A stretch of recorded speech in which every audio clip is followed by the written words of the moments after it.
My question, Dr. Marya, and a lot of people will be feeling like this, that if you're not in the same city, not close by, and there's a medical emergency, especially at a certain age when parents are walking and they slip, they have a fall in the bathroom, in the kitchen, especially when a lot of parents are living right now, elderly are living right now without the domestic help that they're used to, Yeah. either the domestic help.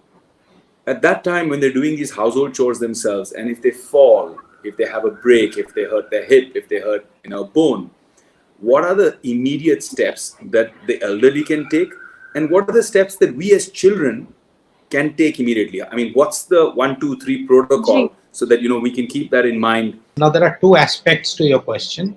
What do you do immediately? And the other is, how do you then, if you had a situation where he cannot be, physically up and about, what do you do next?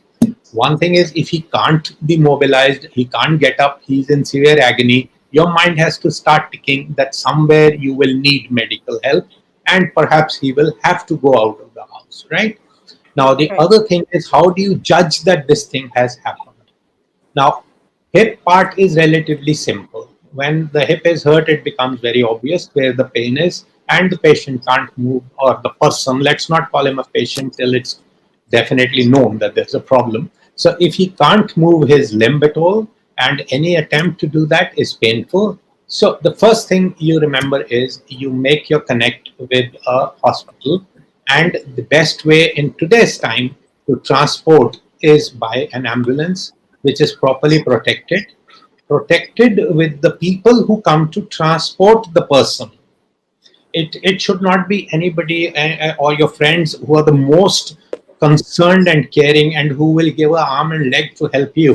But you can't be sure that who is in this situation suffering from the infection that we are talking about.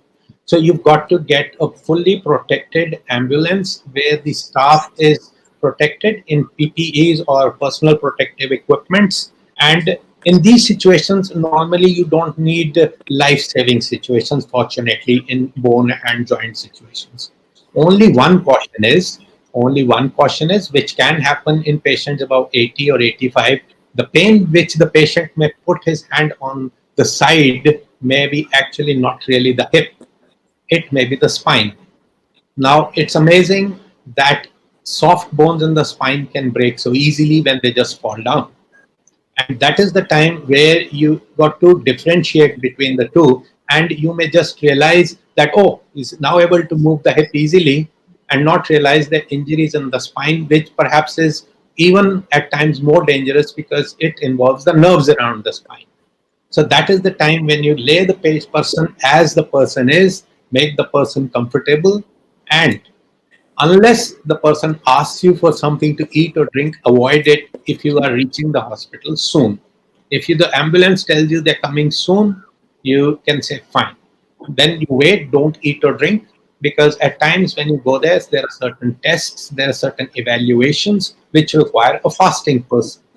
What you don't want to do is reach the hospital having had something like a cold drink or a glass of haldi doodh, which is very common. And we get patients, so, Doctor Sahab, kuch nahi khaya, sirf Mata ji ne ek glass haldi doodh de diya, which is fantastic as a treatment. I'm not at all saying it's not nice. It is nice, but that is to keep your health, not to get your health back when you're in trouble.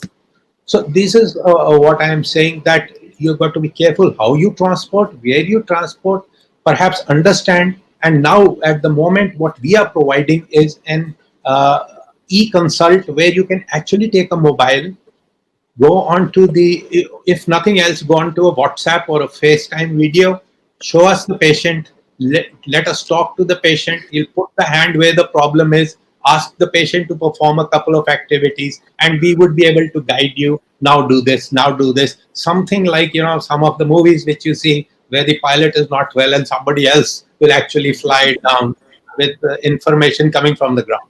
Is there any off-the-shelf medication or pain balms which are there, which every household must have? You must have a tablet of paracetamol. Paracetamol is something you normally associate with fever.